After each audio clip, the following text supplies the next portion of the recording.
Hi everyone, my name is Gabrielle Johnson and I looked at a research study titled Association of Socioeconomic Position with Maternal Pregnancy and Infant Health Outcomes in Birth Cohort Studies from Brazil and the United Kingdom.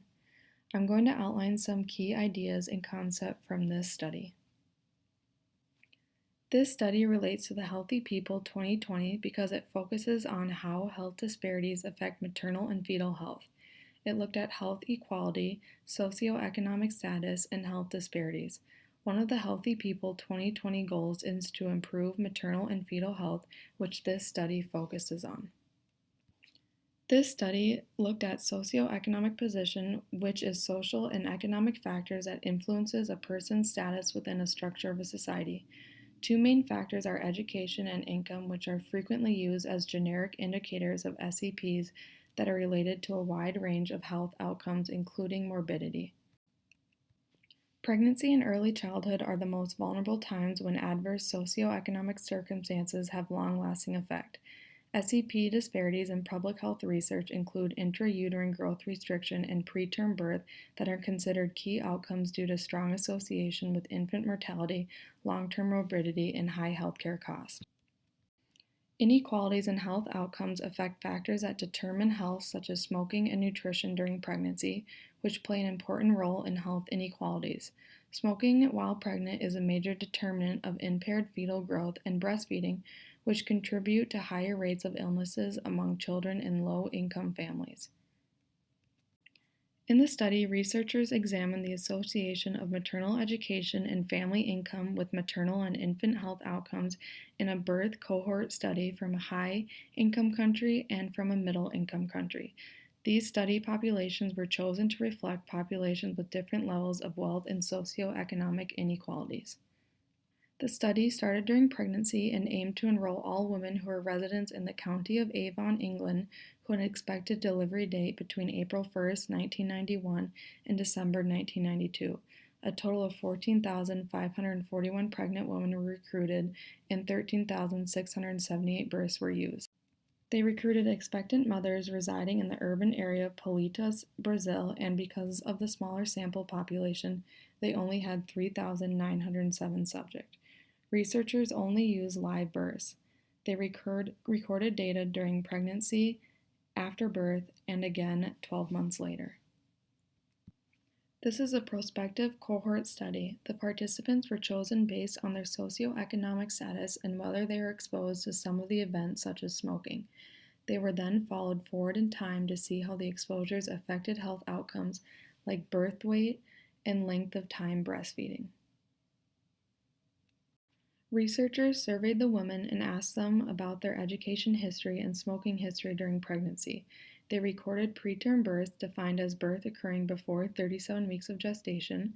They recorded intrauterine growth restriction, defined as birth weight in the 10th percentile or less, and recorded any breastfeeding 3 months, less, or never. In general, lower-income families and mothers with less education had higher odds of smoking while pregnant and had a higher chance of intrauterine growth restriction compared to mothers with higher education and income. In Brazil, the poorest and least educated women had higher risk of delivering preterm. In the UK, women with less education breastfed their babies for a far shorter period of time than mothers with more education. The study found that education had more of an impact on breastfeeding than income did. Women with a college degree were 3 times more likely to breastfeed longer than 3 months than women without one. Researchers looked at how smoking affected birth weights within subjects. They looked at the prevalence of smoking during pregnancy and compared birth weights in women who did smoke and women who didn't smoke. They used relative risk to compare and found that women who smoked while pregnant had a 25% higher chance of delivering a baby with a low birth rate. The study found that education strongly affected smoking while pregnant, preterm births, and breastfeeding lengths, while income-related inequalities affected intrauterine growth restrictions. They also found that births in mothers with both income and educated-related inequalities were less likely to be attended by a doctor, especially in Brazil. Both in the UK and Brazil, mothers and infants from poorer and less educated backgrounds had more adverse health outcomes than those from a richer and better educated background. The magnitudes of income and educated related inequalities were assessed using a ratio type measurement to see how these SEP affected health outcomes. The main strengths of this study was the fact that researchers were able to obtain a large study population to follow. This helped them to get a better understanding of socioeconomic position and health outcomes at the community level. They were able to compare different levels of socioeconomic position in two completely different settings to see the effects. Education, occupation, household income, and household conditions are frequently used as socioeconomic position indicators that affect health and disease differently. This study only focused on maternal education and income. This study was also affected by differential loss to follow-up as some participants left the study or could not be tracked down. This study was able to make comparisons in health inequalities in maternal and infant outcomes between populations from high and middle income countries. It also assessed how health inequalities change over time. Their findings showed that socioeconomic inequalities in health vary among different groups of people. Maternal education and family income affect maternal and fetal health.